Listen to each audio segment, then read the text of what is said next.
Hi, welcome to our channel. ఎట్టకేలకు షర్మిల కాంగ్రెస్ పార్టీలో తన పార్టీని విలీనం చేస్తూ ఈరోజు ఉదయం ఢిల్లీలో ఒక సభ ఏర్పాటు చేసింది.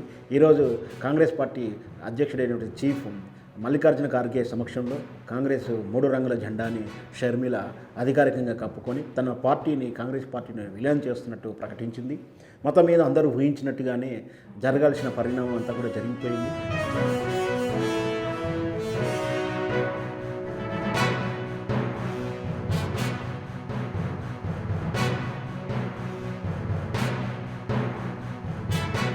వాస్తవానికి తెలంగాణ ఎన్నికల సమయంలోనే కాంగ్రెస్ పార్టీలో విలీనం చేస్తున్నటువంటి షర్మిల ఆనాడు సమీకరణలు కుదరకపోవడం వల్ల ఎందువలనో కానీ ఆ ప్రతిపాదన విరమించుకుంది. అనూహ్యంగా మళ్ళీ ఆంధ్రప్రదేశ్ ఎన్నికల సమయంలో ఈ విలీన ప్రక్రియను ముందు తీసుకొచ్చారు.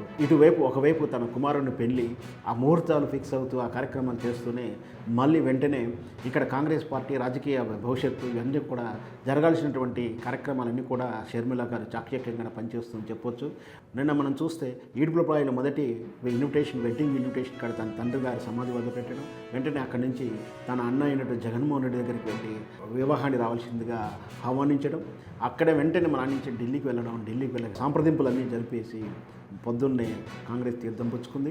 దాంతోపాటు మొదటిసారిగా మాట్లాడుతూ కాంగ్రెస్ పార్టీ ఈ దేశ రాజకీయాలకు, ఈ దేశ భవిష్యత్తుకు కాంగ్రెస్ పార్టీ దిక్కని, మతవాద రాజ్యాలు, మతవాద పార్టీలకు ఈ దేశంలో స్థానం ఉండకూడదని, కేవలం కాంగ్రెస్ లాంటి పార్టీ లౌకిక పార్టీ వల్లనే ఈ దేశం మనుగడ ఉంటుందని, దాంతోపాటు మత రాజకీయాల వల్లనే ఇప్పుడు మణిపూర్ లాంటి రాష్ట్రాలలో అల్లకల్లంగా ఉందని రకరకాల కామెంట్లు చేస్తూ తాను కాంగ్రెస్ అధిష్టానం ఏ విధంగా బాధ్యతలు అప్పచెప్తే ఆ బాధ్యతలు నిలబెడతీస్తానని, ఆంధ్రప్రదేశ్ నుంచి మీరు పోటీ చేయనున్నారంటే ఆంధ్రప్రదేశ్ కాదు అండమాన్ నుంచి అయినా సరే ఎక్కడి నుంచి పోటీ చేయమని నేను చేస్తాను, కాంగ్రెస్కు నేను వేరేలా ఉంటానంటూ తన అభిప్రాయం తెలియజేసింది. మొత్తం మీద కాంగ్రెస్ పార్టీలో విలీనానికి అడ్డంకులు ఉంటాయా?